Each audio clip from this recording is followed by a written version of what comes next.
Okay, wekiri mukagwa munsi nebyayo okuwumula tikuba kutuuka ikiriza mbenga nkwaniriza mu kitundu kyeife kyenkoba nti nekisooka kyetulimu nkobye ndi kuumuza mu katondo ndire tubenga tuyongerayo ni program ENSI nebyayo webali kuba ngoke kumire kumukutugagadde ogwa 89.4 NBS radio nze sa Grace Mwesigwa omutesitesi era omwanduzi wa program yensi nebyayo kusawo isatu kusekwe dakika atanandala abazungu bakoba nti ebula ye dakika mwenda okuweresa wa eina edokuncho tutambula ni banifa ba Bank of Africa abakoba ntambula ni chebeta BOA mobile wallet obinga we walota mbula ne sente edisobola okubanga te odiruzinga mu bintu byebeta ebya extravagance ne bintu ebindi so tambula ne sente obengo sasula byona bena byendo sasula bills edendawulo ngokoisa BOA mobile wallet atenga ENSI nebyayo is the biggest show here in Eastern and also part of Central Uganda. So chetukola tunatambula ni biggest network. So tambula ni MTN Uganda, which is the biggest network in the country. So MTN eriko banti alise chebeta bei dondolo call across all networks. Ngoniga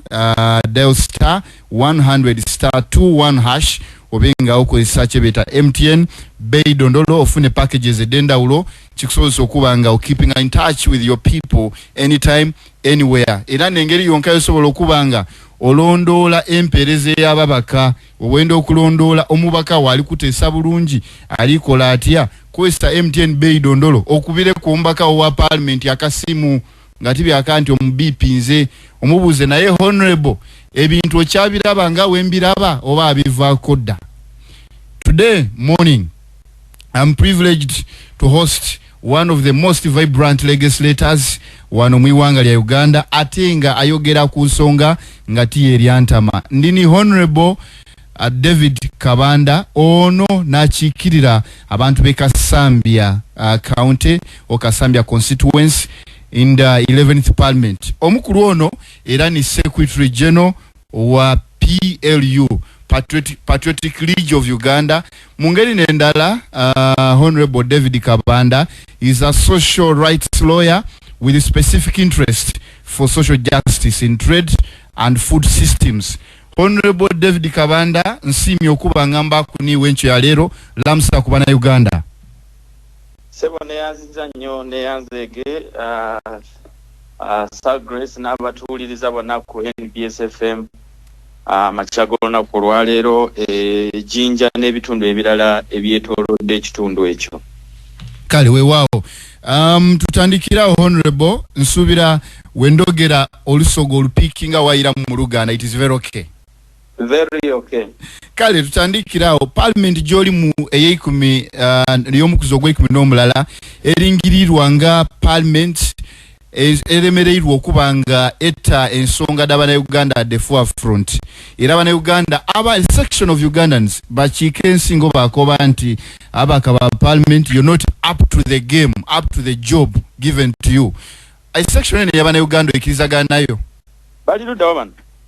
babere eno nabalabyeko jjo nabadde mu constituencies enjawulo nga tuli mu kuziika mu mikolo naye nga bagamba abaka tebakyatugasa. Wekitiibwa njagala okusookera ddala okukiriziganya n'abadde boogera enjogera eyo nti ababaka ba palamenti tebakyabagasa simanyi oba wabadde ku mukolo ki nabadde mu kuziika naye njagala kukiriziganya n'abantu bonna abatuwuliriza nti omubaka wa palamenti bamulonda okugenda okukiikirira abantu be mu palamenti naye sikowa kadi egenda okufuluma ng'omubaka wa palamenti amazeeko session ey'omwaka mulamba nga tateesezaayo wadde omulundi ogumu nga ne ku palamenti kwennyini talabise kyokka ng'omusaala gwe tegubulanga kujja kakati abantu bali abakwesiga ne baga nti ono yabagenda otukiikirira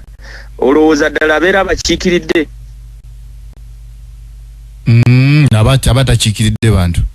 kakati eyo si corruption nambe mukati abantu baba kwesigisa obuvunanyizibwa bwabwe nti ebizibu byaffe by'abantu be Kasambya ono yagenda okubanga bitwala mu parliament ate ne batakulabayo omwaka mulamba ogwokubiri ne batakulabayo ogwokusatu ne batakulabayo kati gwe n'osuubira nti nno oyo yagenda okukiikirira mu parliament obeera weerimba but also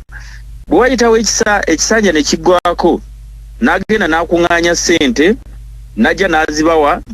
n'abagulira ebyokunywa n'abagulira ki mu kalulu ne mumuzzaayo kakati ate bwe mumala okumuzzaayo nga mutandika okomplaininga nti omubaka waffe tatukoledde mwe mwagenda okumuzzaayo nga musinziira ku ki olwekyo abalonzi bennyini nabo balina okunenyezebwa nti bwe muba mulonda abalonzi ababa kukiikirira musinziira ku ki. Honorable, wabaddewo enjogera wano mu Uganda ababaka abasinga naddala ba first time legislators abagenze mu parliament ekisanja ekisooka we babeera ku mikutu gy'ama radio n'ama TV bagamba abalonzi baabwe nti mumanyi ekiriwo taamu esooka eba yakuyiga kumanya kino kitambula kitya so munsonyiwe ekisanja ekyasooka sikoze bulungi naye ekisanja kiddako njakola eyo notion ogikiririzaamu ebyogenda okukiika mu parliament bw'otuukayo nga bakuwa constitution bakuwa rules of procedure oba engeri gye tutambulamu mu parliament akatabaako akatulambika era waliwo kye bayita orientation oba waliwo kiwulidde nkitegeera orientation eyo etwala weeks 2 kiba kitegeeza mu weeks 2 oba oyize kakati abantu bonna ababeera bagamba nti no bali ku probation ani gwe basasulira ku probation omusaala gwo guno guzzeeyo bw'oba obadde oyiga ogenze ku ssomero ogenze kusoma ate bakusasule n'okusoma omubaka wa palamenti agaa nti ali mu palamenti ng'asoma ate nga bamusasula ng'aba wa mukisa nti gwokola ku NBS radio oli mu kuyiga naye n'okusasula ndi ku internet naye nga bansasula naye abalonzi babazanyiddeko Honorable omuntu yenna ayogera enjogera eyo aba bawuddisa buwuddisa okujja okukiika mu palamenti tekikwetaagisa kusooka kuyiga kubanga ensonga bwebanga eyiganga waliyo ekizibu ekiriyo ekaliro waliyo ekizibu ekiriyo ebugiri waliyo ekizibu ekiriyo kakati weetaaga kuyiga okusaba okuyimirirawo kyogereko bwebanga Jinja Express Highway budget bagiyisiza looni emyaka egiyise kakati gwe oboze mu parliament kati kikwetaagisa kuyiga myaka 5 okubanja oluguudo olwo n'olwekyo omuntu yenna abeera ayogera enjogera eyo aba alimba agamba nti nombadde enjiga bw'oba obadde oyiga nga bw'oyiga sente z'omusolo zizeeyo kubanga teoyinza kubanga oyiga ng'ate bakusasula.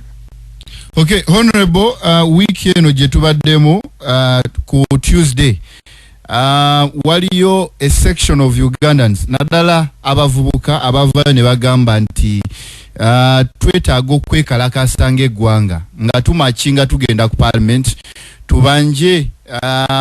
obwerufu mu spendinga sente z'omuwi w'omusolo nga bagamba nti enguzi esuse mu Uganda. Bano bonagezezaako okufuna ensonga zaabwe ze beesigamako lwaki baagala okumakinga okujja ku parliament era demands ze balina. One of the demands bagamba nti demand number 1 baagala resignation of Right Honorable Anita Among. Number 2 baagala resignation of the 4 backbench commissioners omuli Honorable Serwanya Avane Busoga ne Mathias Mpugwa Great Masaka n'abalala. Mulimu kibagamba nti bagala reducing the number of members of parliament mbwe entesa yamwe tekyali ya muzizi temuvaayo bulungi muli bangi. Number 4 bagamba nti members of parliament involved in any corruption scandal should resign as investigations takes shape. Number 5 bagamba nti auditing of the lifestyles of the members of parliament and publicizing it nditumanye mu spending mutya mufuna mutya. Namba mukaga, cutting salaries and allowances of all members of parliament to 3 million. Nti omusala bagusale na allowances bidde ku million 3. Ekisemberayo ddala